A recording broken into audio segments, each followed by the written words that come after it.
So I want you to imagine waking up and you're completely paralyzed on this sandy beach. Oh, boy. Yeah. You try to move your arms, but they are firmly anchored to the earth. You try to lift your head, but even your hair is like pinned to the ground by hundreds of these tiny invisible threads. That is just deeply unsettling. Right. And as your eyes finally adjust to the morning sun, you realize you've been captured. But not by, like, a normal military force, by a highly organized army of humans who are literally no bigger than your hand. Such a striking image. It really is. And for 300 years, our culture has basically treated this specific scene as, this whimsical setup for a cozy children's bedtime story. Right. The classic kid's adventure. Exactly. But the truth, that story was actually engineered as a savage, misanthropic takedown of the entire human race. It really is a brilliant piece of literary misdirection. I mean, our cultural memory has completely sanitized this text. It was originally written to just completely dismantle the egos of 18th century Europe. Welcome to the Deep Dive. Today, we are taking a journey into a 300-year-old literary classic that still shapes how we view the world, even if, honestly, most of us have forgotten what it actually says. That is so true. We are, of course, talking about Jonathan Swift's Gulliver's Travels, which was published way back in 1726. 1726, yeah. And our mission today is to help you look right past that children's adventure version of the story that you probably absorbed through cultural osmosis. We are going to unpack the biting, hilarious, and just shockingly relevant political and scientific satire that's hidden inside the original text. I am so ready for this. And to guide us on this journey, we're pulling from a couple of fantastic sources today. We have a really highly detailed review from blog Tony's Reading List. That's a great one. Yeah, it gets into the mechanics of why this book still operates so flawlessly today.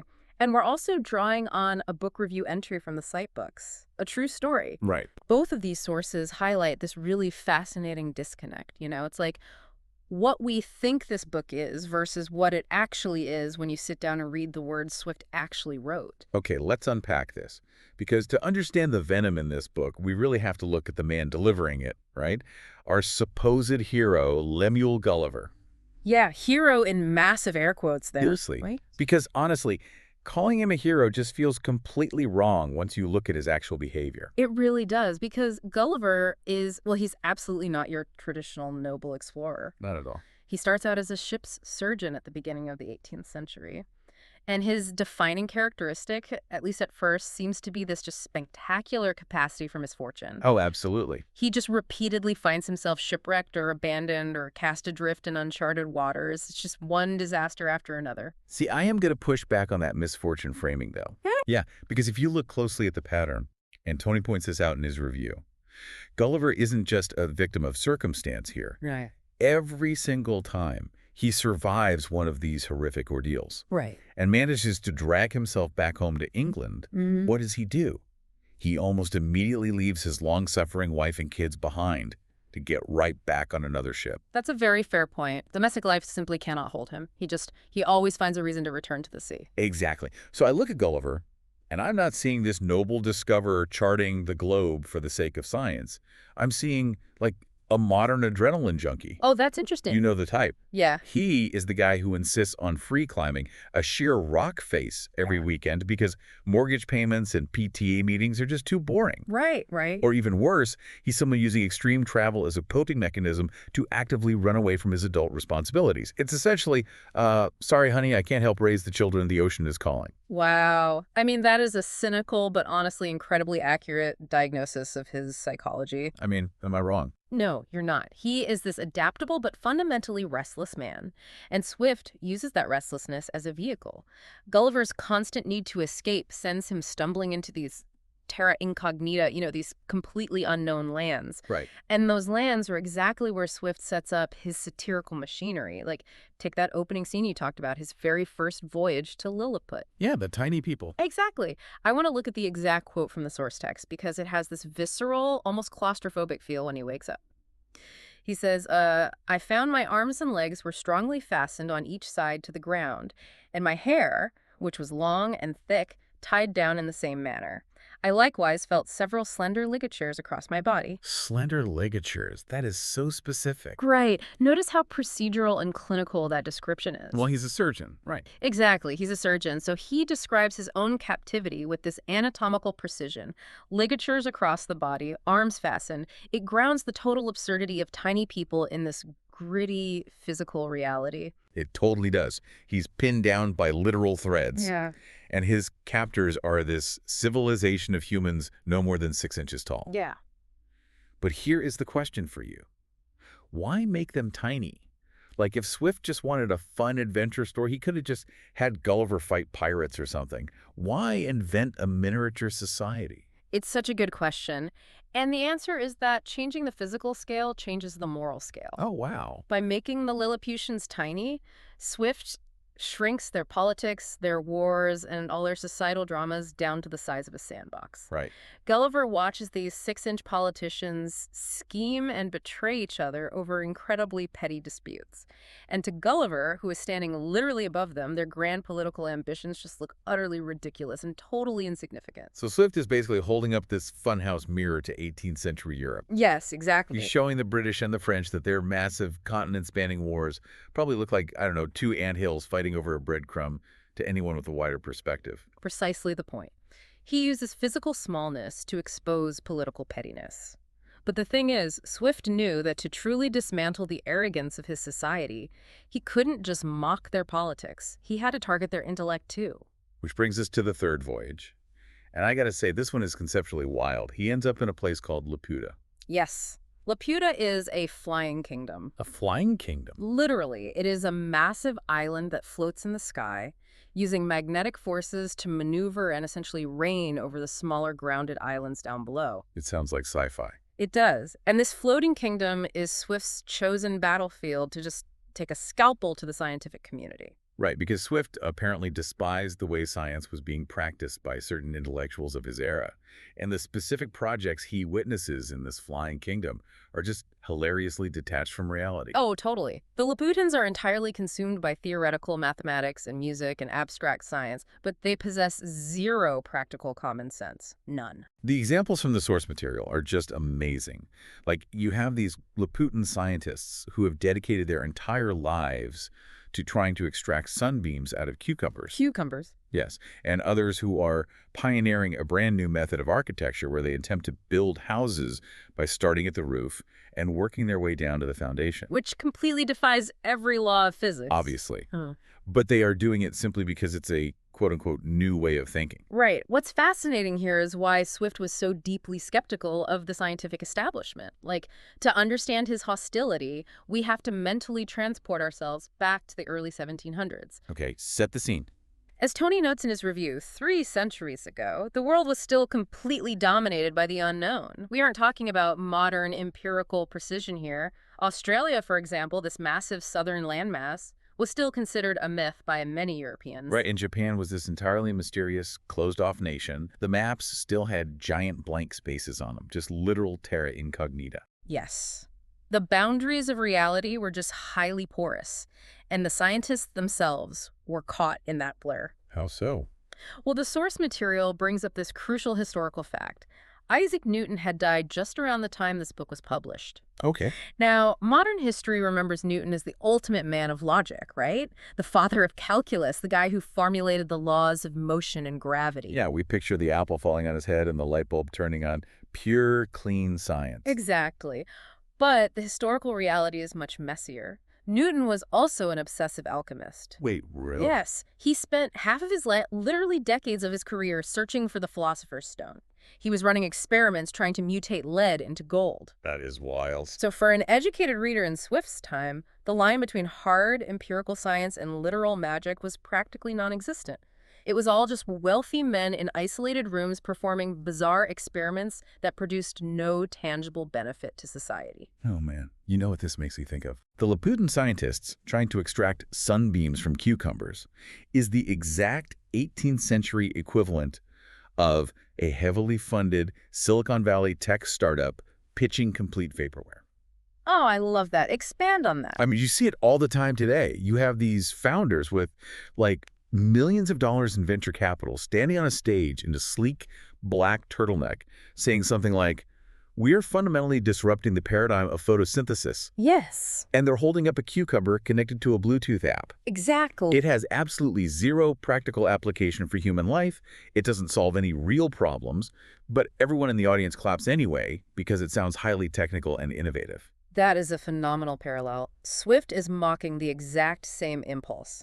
Wow. He is critiquing the arrogance of innovation purely for the sake of innovation, completely divorced from human necessity. Yeah. I mean, what is the point of theoretical brilliance if your citizens are starving and you can't even build a house that stands up? It's hilarious, but also deeply, deeply cynical. Of However, as much fun as Swift has dissecting the absurdity of the scientific method, I feel like his critique of intellect is almost gentle compared to his critique of morality. Oh, absolutely. The scientific satire is just a light appetizer compared to his political and moral takedowns. When Swift turns his attention to human nature itself, the humor kind of drains away and the critique becomes downright brutal. Right. Here's where it gets really interesting. Because the mechanism Swift uses to deliver this brutal critique is Brobdingnag. The land of the giants. Yes. So think about the structural shift here. Gulliver goes from being a towering giant in Lilliput, where he feels superior and powerful, right? Yeah. To being the size of an insect in Brobdingnag.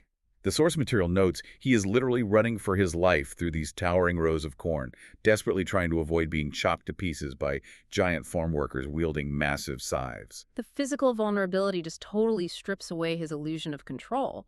But Swift doesn't stop there. He has Gulliver brought before the king of the giants. And this is where Gulliver's ego really takes a beating. Gulliver, still holding on to his pride as an educated European man, decides he is going to impress this giant king. So he puffs out his chest and delivers an incredibly lengthy, detailed, and just boastful explanation of European affairs. Right. He outlines their court systems, their complex governments, economic policies, and their ongoing bloody conflicts. And he fully expects the king to be awestruck by the sophistication of Europe. Right. He expects the king to see them as peers, despite the massive size difference. Exactly. But the king is not awestruck. The king is horrified. Totally disgusting. He listens to this entire speech about war and political maneuvering, and he essentially looks down at Gulliver as if he's a talking bug that just proudly explained how his hive of bugs has perfected the art of murdering other bugs. That's exactly it. And the verdict the king delivers is one of the most devastating condemnations in all of English literature. Let's hear it. After wringing all these detailed answers out of Gulliver, the king renders his judgment. I want to quote the exact wording from the source because the phrasing is just critical. Go for it. The king says, "I cannot but conclude the bulk of your natives to be the most pernicious race of little odious vermin that nature ever suffered to crawl upon the surface of the earth." Wow. Pernicious race of little odious vermin. Let that sink in for a second. Heavy. Swift is looking directly at the empires of Europe, the most militarily and economically powerful nations on the planet at that time, and he is having a giant dismiss them as a plague of nasty, toxic little rodents. And we really have to examine how this impacts Gulliver psychologically, because this isn't just a funny interaction. This is the catalyst for Gulliver's entire mental collapse. Yeah. Initially, when he hears that, Gulliver is deeply offended. His national pride is wounded. Naturally. He rationalizes it by thinking, oh, the king is just isolated and ignorant of the wider world. But as the book progresses, that psychological armor just cracks. It is a gradual, agonizing descent into total misanthropy, a complete and utter hatred of the human race. Which brings us to the final voyage, where the book fundamentally stops being an adventure story and just becomes a psychological horror. Gulliver travels to the land of the Houyhnhnms. Right, and this is where Swift inverts the natural order completely. The Horsens are horses. Horses. Yes, but they are highly rational, civilized, stoic beings who govern their society with perfect logic and peace. And the humans in this land, they are called Yahoos. And they are the absolute antithesis of the civilized horses. The Yahoos are savage, degenerate, greedy creatures who run around fighting over shiny rocks and literally flinging their own excrement at each other. This is the crux of Swift's entire thesis. When Gulliver looks at the Yahoos, all his defense mechanisms fail. He doesn't see a foreign monster species. He sees himself. Wow. He sees humanity completely stripped of its superficial pretensions, stripped of its fancy clothes, its titles, its gunpowder, and its polite court manners. He realizes the king of Brobdingnag was right all along. We are the odious vermin. and it completely breaks his mind. The guy who started the book as a restless, confident traveler ends up wishing he was a horse. He desperately tries to assimilate into horse society because the reflection of his own humanity is just too hideous to bear. If we connect this to the bigger picture, what Swift is executing here is a ruthless philosophical exercise in stripping away the ego. Yeah. By constantly altering Gulliver's context, making him a giant among the petty Lilliputians, reducing him to vermin before the giants of Brobdingnag, and finally contrasting him as a rational creature against the savage yahoos. Swift uses the concept of the other to force European society to look in the mirror. Man. He surgically removes all the structural comforts of their world to expose the arrogant, violent truths underneath. It really is a societal vivisection. He's staging an intervention for the entire human race. Truly. And the wildest part of all this is that the book was written 300 years ago in a completely different cultural context, yet it still manages to connect with people on an incredibly deep level today. It leaves readers obsessed. It creates an almost gravitational pull on the imagination. Yes, that was one of the most interesting takeaways from the source material for me. This isn't just a book you analyze in a classroom and put back on a dusty shelf. It gets under your skin. Oh, absolutely. Readers and authors love the architecture of the world. Swift built so much that they want to live in it and continue building on it. It invites expansion. And speaking of the text itself, if you pick up the original 1726 text, not the abridged versions with the colorful illustrations, it is a wildly different reading experience. Oh, right. Tony's review points that out. You're immediately hit with these intense linguistic quirks. It can look quite jarring on the page to a modern reader. You have nouns that are heavily capitalized for no apparent grammatical reason. Proper names are heavily italicized. It sounds chaotic. It is at first. The comma usage is, well, it follows a rhythm that feels completely alien to modern punctuation rules. And then you have the vocabulary itself, full of archaic verb forms. You'll run into words like durst instead of dared, or hath instead of has. Which sounds like it would make for a miserable reading experience, honestly. Mm-hmm. But the surprising takeaway from Tony's blog is that it remains incredibly readable. It really does. A commenter on that same blog, named Mark, actually provided a link to the original non-sanitized text over at standardbooks.org. Oh, that's great. And he pointed out that once you adjust to the visual noise of the capitalization, the core rhythm of the language is strikingly similar to modern English. You adapt to it in minutes. You do, and you need that original text because, as another commenter named Cagsy noted, a lot of us aren't even sure if we've read the real book. We've absorbed the cultural memory of giants and miniature people, but we lose the venom of Swift's prose when it gets filtered down for children. Right. And people want more of that real text. The blogger Tony actually notes that his whole motivation for rereading the book recently wasn't just simple nostalgia. It was because his mind was actively imagining a fifth voyage. A fifth voyage? Yeah. He even references a continuation written by a Finnish author named Walter Kilpi called Gulliver's Voyage to Phantomemia. People are literally writing fan fiction and extensive literary continuations for a book published in 1726. That happens because the framework Swift created is eternally adaptable. The narrative device of an outsider traveling to an absurd land that subtly reflects the unspoken flaws of our own society, that never goes out of style. Which brings us right to the core of why this centuries-old story about tiny people and talking horses should matter to you listening to this right now. It is a satirical mirror that never stops working. So, what does this all mean? We've traced the path of a man who abandons his family for the sea, gets tied down on a beach by tiny soldiers, watches mad scientists try to pull light out of vegetables, gets called vermin by a giant, and eventually suffers a total mental breakdown where he wishes he were a horse. It's quite a resume. It is. But what it means is that Gulliver's Travels achieved something incredibly rare in the history of literature. It operates flawlessly on two entirely distinct, almost contradictory levels. On the surface, it is a highly adaptable, visually stunning travel narrative. It has imagery so potent, the giant wheat fields, the miniature armies, that it hooks the imagination effortlessly. It functions perfectly well as a fantastical adventure. But the moment you look underneath that surface, Underneath, it is a timeless, devastating critique of the human condition. It is a systematic takedown of human folly, of our political arrogance, and of our misguided, ego-driven obsessions with innovation. spot on.